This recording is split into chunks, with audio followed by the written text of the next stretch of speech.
Olá pessoal, tudo bem? Vamos voltar à nossa aula de análise de causa raiz? Vamos sim, né? E hoje vamos tratar um pouco sobre os 5 porquês e o Ishikawa. São duas ferramentas grandiosas, ferramentas ótimas para análise de causa, de qualquer problema ou qualquer desvio.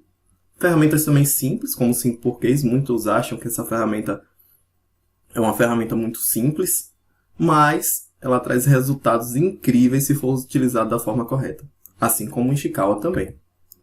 Então, o que é os 5 porquês? O que é essa ferramenta? Lembra aquela brincadeira de criança? E até quando a gente é pequeno, né, criança, muito pequena, que começa a perguntar aos pais por quê, por quê, por quê, por quê? Aqui é a mesma coisa.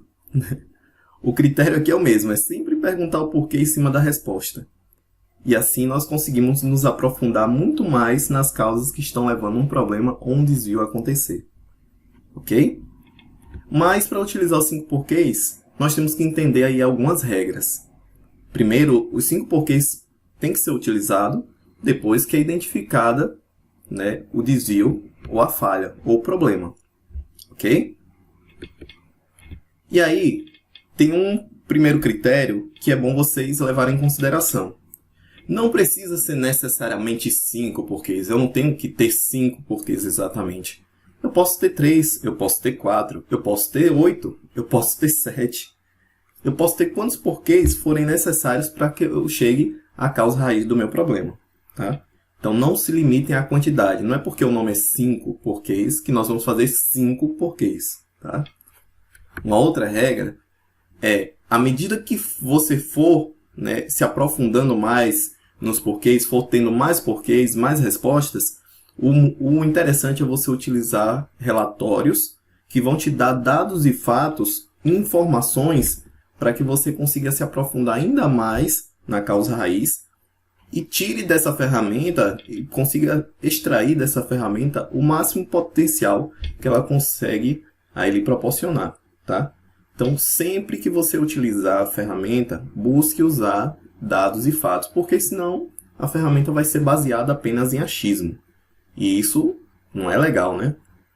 Hoje, com o cenário que nós temos aí em diversas empresas, mudanças rápidas, um universo de sistemas e informações, relatórios são a parte mínima aqui do processo, né?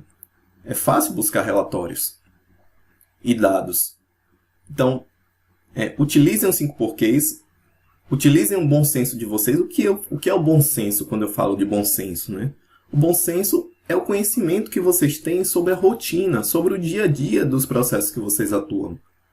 Mas utilizem esse bom senso agregado a dados e fatos. Né? E a ferramenta requer isso. E aí você vai extrair o máximo, o potencial máximo dessa ferramenta, tá? Daqui a pouco nós vamos dar uma olhadinha como isso funciona, tá? A resposta do último porquê sempre será a sua causa raiz. Isso mesmo. A resposta do último porquê, independente se é o quarto porquê, o quinto, o sexto, o sétimo, sempre será a causa raiz, tá? Tenham isso em mente.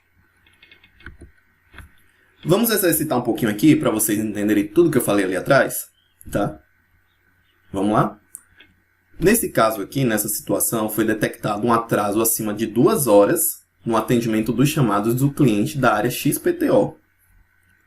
Esse é o meu problema. Pode ser um desvio de um indicador, também. Um desvio da meta, também. Ok? Mas também pode ser um problema. Uma falha de contrato. Ok?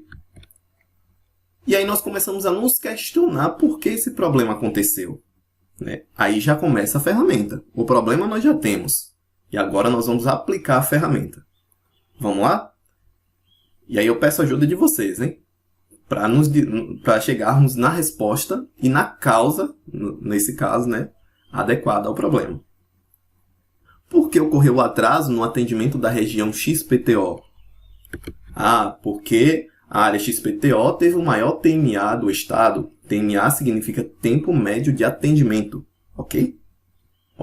Mas por que a área XPTO teve o maior TMA do estado? Né? Porque a equipe técnica não chegou no horário acordado. que a equipe técnica não chegou no horário acordado? Porque tinha grande quantidade de chamados abertos. E aí eles estavam com muita tarefa, muita demanda e não estavam conseguindo atender todos no devido prazo. Porque tinha muitos chamados. Ok? Por que tinha grande quantidade de chamados abertos? Porque os chamados não estavam sendo atendidos no prazo. É um outro fator. Ok? Mas, Davidson, até aí eu tô achando que é meio óbvio, tá? Em alguns casos eu posso, na maioria desses casos aqui, eu posso me basear no bom senso. Eu conheço a rotina, eu sei que isso está acontecendo. Tá, mas vamos lá. E por que os chamados não estavam sendo atendidos no prazo? E aí é que chega o ponto. O que é que vocês acham? Por que eles não estavam sendo atendidos no prazo? Pensem um pouco aí, que aí eu vou dar a resposta, tá? Vamos lá? Se quiser pausar o vídeo, pode pausar e depois vocês olham. Mas vamos lá. Porque 28% dos técnicos chegaram atrasados durante 2 semanas. Eu pergunto uma coisa para vocês. Como a mente humana consegue entender que 28% dos técnicos e calcular e lembrar e memorizar que exatamente 28% dos técnicos chegaram atrasados durante exatas 2 semanas? Como? Não há como. A ferramenta até o 4º porquê pode ter sido feita com bom senso, mas a partir do 5º porquê eu já não consigo mais utilizar só o bom senso. Minha mente não vai conseguir registrar esses dados. Minha mente não é um computador. Minha mente não consegue processar e armazenar esse tipo de informação da forma com que está descrita aqui. Então, sempre que vocês forem abrindo os porquês, vocês vão detectando a necessidade de se utilizar dados e fatos para se conseguir chegar à causa raiz específica do problema. Tá? Ok? Então, qual é a minha causa raiz nesse caso? Nesse caso, a minha causa raiz é 28% dos técnicos chegaram atrasados durante 2 semanas. Essa é a minha causa raiz. É nisso que eu vou atuar. O meu plano de ação vai ser baseado nesta causa, que 28% dos técnicos chegaram atrasados durante exatas 2 semanas. E que tipo de ações eu poderia aplicar nesses casos, né? Aí vocês vão pensar um pouco, tá? Só que aí tem um porém aqui, tá? Que inclusive eu falei a vocês. Lembra da regra que eu falei a vocês? Isso mesmo. Se perguntem o porquê dessa causa raiz está acontecendo. Se for pertinente, é porque não chegamos na causa raiz ainda. Mesmo que fosse em outra ferramenta, não fosse nos 5 porquês, se nós chegássemos a esse ponto aqui, de 28% dos técnicos chegaram atrasados durante 2 semanas, nós deveríamos nos perguntar, mas por que esses técnicos chegaram atrasados durante 2 semanas? Mas por que 28% dos técnicos chegaram atrasados durante 2 semanas? É pertinente perguntar isso? Eu entendo que sim, que é muito pertinente. Pode ter diversos motivos para eles terem chegado atrasados. Pode ser que o local de trabalho deles não seja de atuação, né? Não seja no local onde ele mora. Pode ser muito longe, eles chegam atrasados. Pode ter ocorrido pontos de encontro, ou muitas pessoas chamam de puxadas ou matinais, né? Que é aquela situação onde o líder chama ali o seu grupo de liderados e faz uma reunião no início da manhã para alinhar todos os pontos e metas, dentre outras que vão ocorrer durante o dia, né? E pode ter diversos outros motivos dos quais o técnico pode ter chegado atrasado durante 2 semanas. Tá? Então, nesse caso, não seria ainda a minha causa raiz. Eu teria que abrir muito mais para saber o que foi que aconteceu. Talvez eu chegasse aqui no 6º, 7º, 8º porquê, para conseguir concluir essa análise. Tá?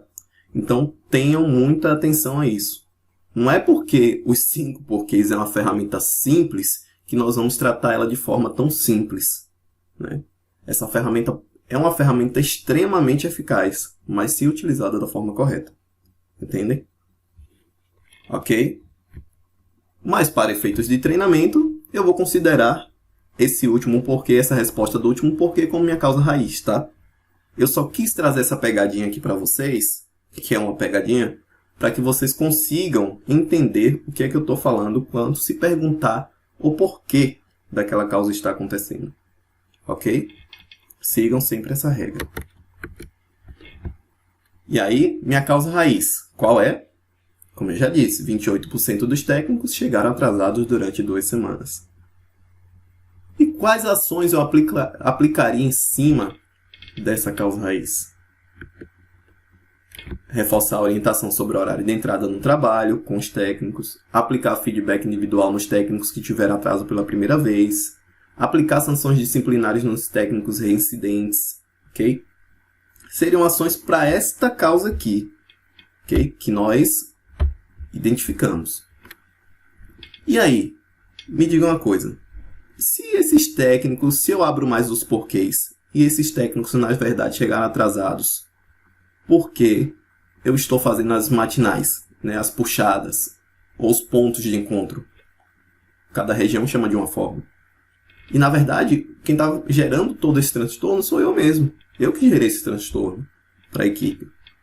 Porque eu segurei ali eles no início da manhã, um momento que eles poderiam utilizar para atender os chamados. O que aconteceria? Eu iria aplicar feedback aqui nos técnicos? Eu iria aplicar sanções disciplinares em pessoas que estão trabalhando corretamente, que não geraram nenhum problema para a empresa? Entende? O que aconteceria? Meus técnicos iriam ficar insatisfeitos, né? Meus colaboradores insatisfeitos, minha equipe desmotivada, minhas metas não iriam ser atingidas, com certeza, né? E diversos outros problemas. Eu iria ter problemas de relação, né, com meus liderados. E é extremamente importante estudar a causa raiz de forma correta. Se eu aplico essas sanções aqui nos técnicos, o que ia acontecer? Eu iria estar indo para a esquerda, enquanto eu deveria ir para a direita. Eu iria em um caminho oposto àquele ao qual deveria seguir. Meus esforços iriam ser aplicados de forma errada, em um local errado, de uma forma errada. E eu iria gastar tempo e ter um desgaste aí com a minha equipe, tá? Então, causa raiz é o processo mais importante de qualquer estudo, de qualquer análise de desvio, de não conformidade, de indicador, de meta. Entendam isso.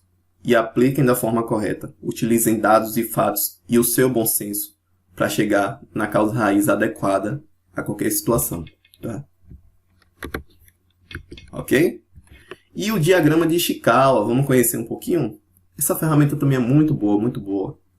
E ela deve ser aplicada, e é recomendado que se aplique, né, com brainstorming com a equipe, porque senão ela também vai ser baseada em bom senso. E como eu já falei, só bom senso não dá, né? Vamos dar uma olhadinha nas regras para você utilizar essa ferramenta, que é bem simples também. Primeiro, na cabeça ali do diagrama de Ishikawa, ou espinha de peixe, como muitos chamam, você precisa descrever qual é o problema que está sendo tratado. E ali vai ser o problema que vai nos nortear para preencher as categorias, tá? De acordo com as causas. Utilize um brainstorm, como eu falei. Também utilize relatórios para definir as causas dentro da categoria. Dentro de cada uma das categorias são predefinidas. Não utilizem essa ferramenta só com bom senso. Lembrem o que eu estou falando. Ferramentas da qualidade, qualitativas como essas, não podem ser utilizadas só baseadas em bom senso. Tem que ser utilizadas com um fundamento por trás, tá? E é isso que eu quero que vocês entendam e apliquem, ok? O diagrama de Ishikawa pode ser adaptável a diferentes situações. E aí, depois que eu apresentar o diagrama para vocês, eu vou dar um exemplo disso, tá bom? Quando eu falo adaptável, não se limitem a utilizar as ferramentas da forma como os gurus lá atrás disseram que é para usar. Exatamente, tá? Você tem que usar, claro, da forma correta. mas não necessariamente exatamente daquela forma. Você pode adaptar para que ela se torne ainda melhor, até porque o nosso papel é melhorar nossos processos continuamente. Isso se aplica também às ferramentas. Tá? A causa raiz está nas subcausas. Você vai ter uma causa principal e vai vir outras causas ali, né, subcausas daquela causa ali, que podem ser a causa raiz do seu problema. É uma abertura, é um desdobramento daquela causa principal, tá? Ok? E a causa raiz também pode estar em causas em comum. Pode ser que você preencha lá a sua Ishikawa e várias vezes, em vários pontos, né, em várias categorias ali apareçam uma causa igual ou similar. Né? E aí é bom prestar atenção nisso. Tenha atenção às causas que se repetem. É como eu falei, pode ter alguma causa ali que se repete ou seja similar. E aí é bom vocês utilizarem e entenderem que aquela dali é uma das causas raízes. Vamos dar uma olhadinha nisso também, tá? E esse é o nosso diagrama de Ishikawa. Famoso. E o que é o diagrama de... Como é que funciona, né? O diagrama de Ishikawa. Aqui eu tenho a cabeça do espinho de peixe, do diagrama de Ishikawa, o espinho de peixe, onde eu vou descrever o meu problema, que será tratado, que será estudado. E aqui eu tenho categorias pré-definidas. Método, máquina, material, mão de obra, medida e meio ambiente. Não quer dizer necessariamente que em outros locais vocês vão encontrar essas mesmas categorias, mas o fundamento é o mesmo, tá? Pode ser que na internet, em outras literaturas, em outras empresas, utilizem categorias diferentes. Mas o conceito por trás é o mesmo. Então, se você aprende isso aqui, você vai aplicar em qualquer outra, ok? Tá, Davidson, mas o que eu coloco? Como é que eu estudo cada uma dessas categorias? O que é que eu coloco nelas? O que é que eu analiso como causa? O Ishikawa serve para você estabelecer, né, ali categorias que irão te nortear quando você quiser estudar uma causa. Você não vai fazer coisas aleatórias, não vai pensar em coisas aleatórias, não vai pensar em qualquer coisa. Você vai estudar, ele faz você estudar vai estudar as causas de acordo com cada uma das categorias. Ele fixa ali as categorias para que você tenha um norte, você consiga fazer o seu estudo de causa com base ali em algo concreto, né? Algo mais bem amarrado. Tá? Vamos dar uma olhadinha. Tá, Davidson, mas o que eu coloco em cada uma das categorias? Vamos lá? Em método. O que é que eu posso avaliar? Método é a forma de trabalho. Essa forma de trabalho está adequada para a execução daquela rotina, para gerar aquele produto final. Se o procedimento está adequado, né, à rotina, à atividade, se ele está atualizado, né, se tem procedimento para executar aquela atividade. Então, tudo relacionado ao método, a forma de trabalho, tem que estar dentro dessa categoria. Toda causa relacionada a isso tem que estar dentro dessa categoria. Máquina. É toda causa que vocês tiverem relacionada à máquina. Máquina ferramental também, tá? Então, todo equipamento descalibrado, todo equipamento com problema, com falta de manutenção, todo equipamento que gera um problema aí para você, ferramental, tem que estar, toda causa relacionada a isso tem que estar dentro dessa categoria, tá? Em material, é todo material fora das especificações, é fornecedor que não atende da forma correta, que não atende dentro das especificações. Tá? Todo material não conforme tem que estar aqui. Todo problema, toda causa relacionada a material de um problema tem que estar aqui. Tá? Meio ambiente, é todo fator externo que influencia ali na sua atividade. É o ambiente de trabalho, a organização dele, ou a desorganização dele, no caso, né? Se você estudar uma causa relacionada a isso, você tem que colocar ela em meio ambiente. Medida.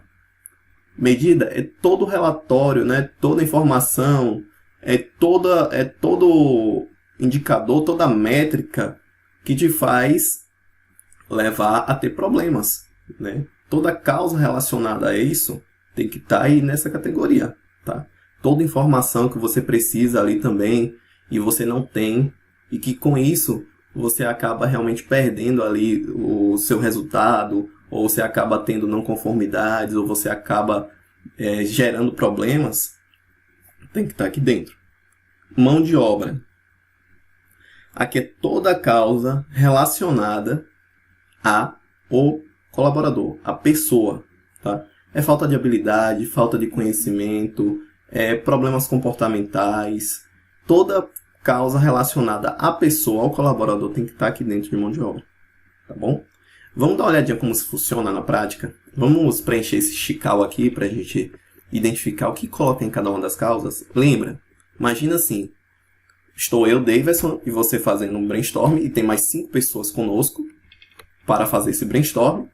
E aí eu vou dizer para vocês aqui qual é o problema que nós vamos tratar, tá bom? Então, nós vamos tratar peças com defeito no eixo. Está ocorrendo aí um problema na nossa empresa. Tem muitas peças sendo geradas aí com defeito no eixo. E isso está gerando uma perda financeira muito grande, muito retrabalho para a gente. A gente precisa tratar isso, tá? Mas aí eu preciso que vocês me digam como é que a gente poderia atuar nisso. Né? O que é que pode estar levando isso a acontecer? Eu preciso ouvir vocês sobre isso, tá bom? Vamos lá? Um ponto, aqui aí alguém dá lá a ideia, né, que um ponto é que a documentação está desatualizada. A documentação de produtos que especifica, né, a produção dessa peça está desatualizada. Pode ser uma causa. Em máquina, ele disse aqui o seguinte: setup da máquina D10 está fora dos parâmetros.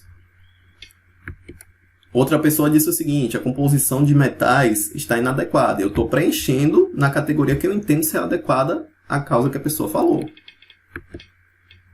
Falta de treinamento sobre a nova rotina. É um outro ponto que alguém deu a ideia. João falou o seguinte: João falou que os parâmetros dos relatórios estão em desacordo com as especificações.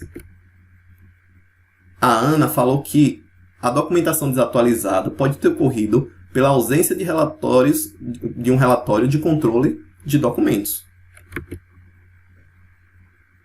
O Pedro ele falou o seguinte: o setup da máquina 10 está fora dos parâmetros porque a documentação está desatualizada. A gente seguiu com base nela e ela está desatualizada, por isso está fora dos parâmetros. Composição de materiais inadequadas. É porque a documentação está desatualizada. Lá não atualizaram os materiais da forma correta. A falta de treinamento sobre a nova rotina. A documentação também está desatualizada. A equipe foi treinada no documento antigo, que não tinha essas especificações novas. E os parâmetros dos relatórios em desacordo com as especificações. Outra pessoa foi lá e disse que a falha de comunicação entre a área comercial e a área de controle de qualidade gerou esse problema. Porque se a área comercial informasse que houve uma alteração do contrato, uma alteração ali em cláusulas relacionadas à produção, né, nós teríamos aí atualizado os documentos, teríamos feito aí todo o controle, né, necessário, teríamos treinado a equipe da forma correta. Isso não aconteceu. Entende? E aí, o que é que eu deixo aqui para vocês? Bom, nós terminamos. Chegamos às causas raízes do nosso problema. Porque causa raiz, um problema, um desvio, ele pode ter uma ou mais causas. Né? Nesse caso aqui, nós temos que definir quais são nossas causas. Tá, Davidson, mas eu tenho várias aqui. Como é que eu defino isso? Lembra? Eu tenho aqui causas principais, como eu falei para vocês, e subcausas. Causas principais geralmente ficam em cima e as subcausas linkadas a elas. Tá? Então eu tenho aqui e as subcausas abaixo. Ok? De cada uma delas. Vocês prestaram atenção que algumas se repetiram? Documentação desatualizada. Lembra que eu falei de uma regra? Sempre que algo se repetir, é um sinal de que algo está errado. De que algo ali precisa ser tratado. Que está afetando vários pontos, não só um. Tá? Então, estabeleçam essa como uma das suas causas raízes. Ok? Outro ponto é a ausência de controle de documentos. É uma causa aqui que pode estar gerando a documentação desatualizada. É uma causa-chave aqui, tá? Outro ponto, falha de comunicação entre a área comercial e a área de controle de qualidade, que controla todos esses documentos e atualiza, né? E dá esse insumo aí para que os gestores possam treinar suas equipes, para que a área de treinamento treine suas equipes, tá? Então, esse é um outro ponto-chave. Tenham atenção, então, a essas causas chaves dentro de um Ishikawa. Vocês precisam estudar e identificar o que realmente é a causa-chave ali do seu processo, tá?